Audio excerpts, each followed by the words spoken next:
Bismillahirrahmanirrahim. Assalamualaikum warahmatullahi wabarakatuh.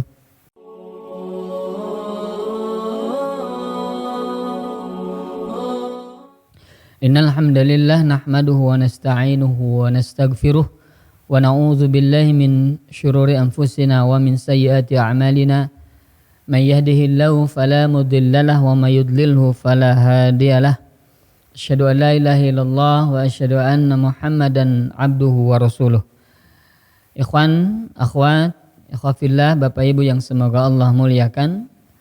Alhamdulillah kita kembali melanjutkan silsilah atau pembelajaran berseri ya, yang berkaitan dengan fikih muamalah, di mana alhamdulillah kita sedang membahas ya di dalam bab fikih muamalah ini masih dalam bab tentang akad al-muawadhah. Akad yang berkaitan dengan dua belah pihak ya yang saling berinteraksi dan saling memberikan kompensasi begitu ya. Nah, salah satu di antara akad muawadhah al-bai' yaitu adalah jual beli. Ya, di mana kemarin di pertemuan selanjutnya kita sudah membahas tentang definisi jual beli ya, kemudian hikmah dan klasifikasi yang berkaitan dengan jual beli. Insyaallah di pertemuan kita saat ini kita akan coba membahas bab tentang arkan al-bai', rukun-rukun jual beli, wa syurutuhu dan syarat-syaratnya insyaallah. Ikhwafillah yang semoga Allah muliakan ya.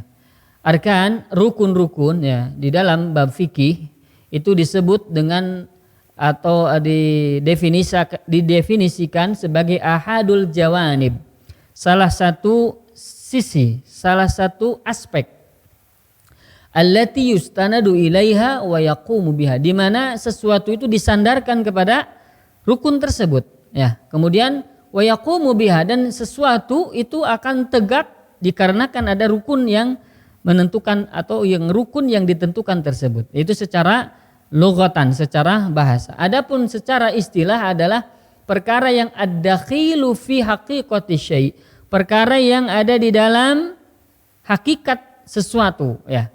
Jadi perkara ya sesuatu yang ada di dalam sesuatu, ad-dakhil yang ada di dalam hakikat sesuatu.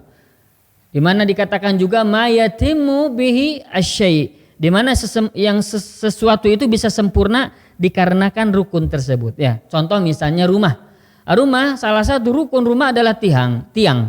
Maka jikalau tidak ada tiang maka rumah tidak akan jadi begitu. Kenapa? Karena salah satu penegak adanya rumah adalah tiang. Maka tiang merupakan rukun daripada rumah ya. Maka arkanul bai', rukun-rukun jual beli ya, maka yang harus kita pahami perkara-perkara yang berkaitan dengan jual beli sehingga jual beli itu menjadi sah ya.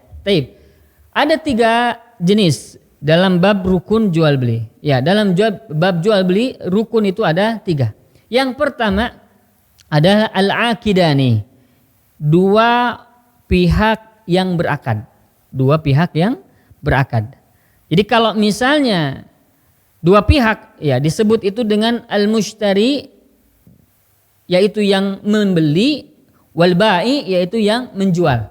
Jadi 2 pihak ini adalah yang membeli dan yang menjual. Membeli disebut al-mushtari, penjual disebut al-ba'i. Ini rukun yang pertama. Artinya kalau tidak ada salah satu maka tidak ada jual beli. Jadi 2 ini harus ada, pembeli dan penjual ya. Kemudian yang kedua, syarat rukun yang kedua di dalam jual beli adalah al-ma'qud atau al-iwadani, yaitu 2 barang, 2 jenis benda yang dipertukarkan, al-iwadani. Nah, dari sisi 2 benda, maka yang pertama ada yang berupa barang, yang kedua ada berupa uang. Itu yang secara umum jual beli. Jadi si pembeli menyerahkan uang, penjual menyerahkan barang. Pembeli menerima atau mengambil barang, penjual mengambil uang. Nah, ini ada 2 perkara, ada 2 barang yang dipertukarkan. Yang satu uang, yang satu barang, atau dua-duanya barang bisa. Yang satu misalnya jam, yang satu lagi misalnya laptop dipertukarkan, sah. Itu namanya jual beli barter kalau di dalam bahasa kita. Ya, ini sudah kita bahas yang kemarin. Jadi ada dua hal yang dipertukarkan. Kalau salah satu tidak ada, maka tidak menjadi sah jual belinya. Kenapa? Karena ini bagian dari arkan al-bai', rukun-rukun jual beli. Yang ketiga, di dalam arkanul bai', di dalam rukun jual beli yang ketiga adalah as-sighah. As-sighah. Sighah itu adalah ucapan yang diungkapkan baik oleh si penjual maupun yang diucapkan oleh si pembeli. Ya, maka di situ ada dua, ada ijab, ada qabul. Ada ijab, ada qabul. Ya, maka ikhwafillah, ya, misalnya orang yang melakukan jual beli, ya, ada salah satu rukun tadi adalah sighah, yaitu ada ijab, ada qabul. Ijab adalah al-lafz as-sadir minal bai', lafaz ya yang disandarkan kepada si penjual. Jadi misalnya, saya jual barang ini kepada Bapak seharga sekian. Saya jual barang ini kepada Anda seharga sekian. Itu namanya ijab, ya. Itu namanya ijab. Kemudian ada juga namanya qabul. Qabul menerima, yaitu berarti diucapkan oleh si pembeli. Seperti misalnya, saya terima barang ini dengan harga sekian. Ini saya serahkan uangnya. Ishtaroituhu. Saya beli uang ini.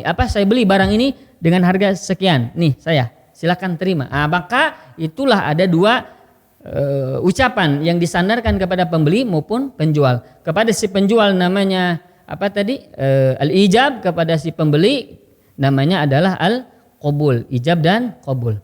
Nah, dalam bab sighah ini ulama Hanabilah mengatakan sah jual beli, ya, walaupun tidak ada ucapan dari si pembeli atau si penjual.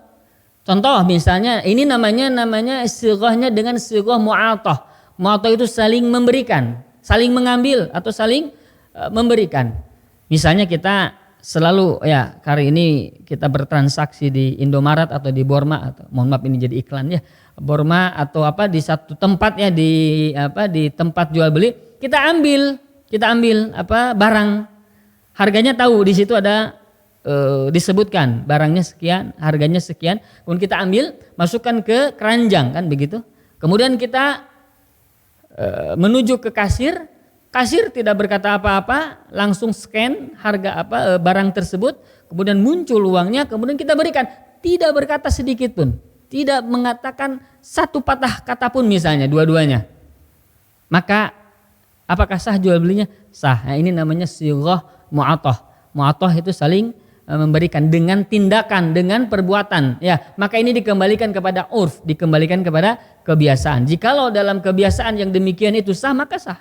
Ya, ini berlainan dengan pendapat ulama-ulama Syafi'iyah, di mana Syafi'iyah mengatakan bahwa yang namanya sighah mu'atah, dalam mu'atah itu tidak boleh dilakukan kecuali di barang-barang yang ringan, di barang-barang yang murah. Ya, misalnya ya yang harganya sepele begitu, ya, barang-barang sepele, maka boleh di situ sighahnya dengan mu'atah, saling memberikan. Tapi kalau yang bernilai, ya, punya nilai, maka harus dalamnya ada sighah, yaitu ijab dan qabul, ya. Demikian ikhwafillah Bapak Ibu yang semoga Allah muliakan, ya, yang kita bahas kali ini bab tentang arkanul bai', rukun-rukun jual beli, ya, di mana kita sudah mengetahui definisi rukun, ya. Kemudian apa saja yang termasuk rukun jual beli, yaitu ada 3, yaitu yang pertama, ya, al-aqidani, yang dua orang yang berakad, yaitu al-mushtari pembeli dan al-bai' penjual. Yang kedua adalah rukunnya al-iwadani, yaitu dua barang yang dipertukarkan. Itu satu barang, satu uang, ya, atau dua-duanya barang begitu, atau dua-duanya uang, boleh, tapi nanti ada ketentuannya, insya Allah kita bahas di pertemuan selanjutnya. Yang ketiga, rukun jual beli adalah as-sighah, di mana sighah itu ada dua jenis, yaitu ada ijab, ada qabul. Ijab disandarkan kepada si penjual, sementara qabul disandarkan kepada si pembeli, ya. Demikian ikhwafillah. Kemudian terakhir, ya, mohon maaf saya ulangi, terakhir bahwa sighah itu boleh dengan mu'atah, yaitu saling dengan tindakan, ya, dengan tindakan seperti yang tadi kita jelaskan, ya. Ini dalam mazhab Hambali. Adapun mazhab Syafi'iyah ini tidak diperbolehkan kecuali di barang-barang yang nilainya kecil ya. Demikian ikhwafillah yang semoga Allah muliakan yang bisa dibahas, mudah-mudahan bisa difahami dan bisa kita amalkan. Mudah-mudahan Allah Subhanahu wa taala mudahkan kita untuk senantiasa thalabul ilmi dan Allah mudahkan dalam mengamalkannya insyaallah. Amin ya rabbal alamin. Aqulu qouli hadza wa astaghfirullah li wa lakum. Assalamualaikum warahmatullahi wabarakatuh.